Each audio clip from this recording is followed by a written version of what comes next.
সেই প্রতিষ্ঠানের আইনে সেই সমস্ত অফিসারদেরকে অ্যাকাউন্টেবল করার জন্য এবং বিচার আইনের আওতায় নিয়ে আসার জন্য আমরা অলরেডি অনুশাসন দিয়েছি।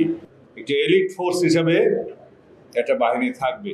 যে র্যাবের কিছু কর্মকর্তার কারণে প্রতিষ্ঠান হিসাবে র্যাব ক্ষতিগ্রস্ত হয়েছে। রাষ্ট্রীয় প্রতিষ্ঠানগুলোর মধ্যে এমন কোনো প্রতিষ্ঠান ছিল না ফ্যাসিবাদী শাসন আমলে যে প্রতিষ্ঠান ক্ষতিগ্রস্ত হয় নাই।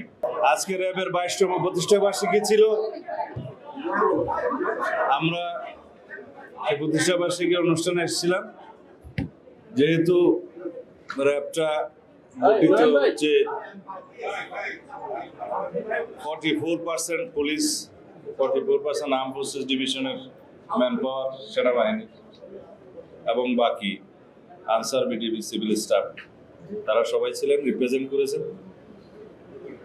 সেনাবাহিনী প্রধান, নৌবাহিনী প্রধান এবং বিমান বাহিনীর অ্যাক্টিং প্রধান সবাই ছিলেন। আমার সাথে মাননীয় উপদেষ্টা ডক্টর জাহিদ সাহেব ছিলেন, উনি আপনাদের খুবই পরিচিত।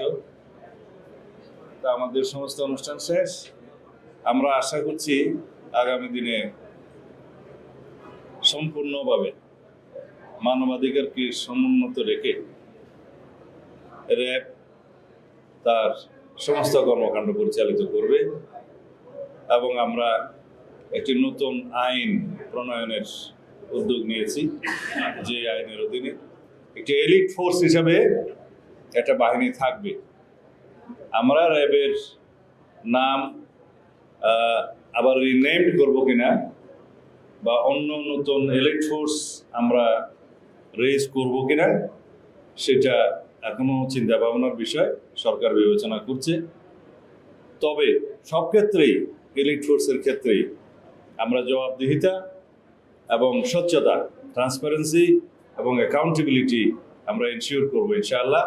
অথরিটি থাকবে, রেসপন্সিবিলিটি থাকবে, সাথে সাথে সেই বাহিনীর ট্রান্সপারেন্সি এবং অ্যাকাউন্টেবিলিটি নিশ্চিত করা হবে সেই একই আইনে।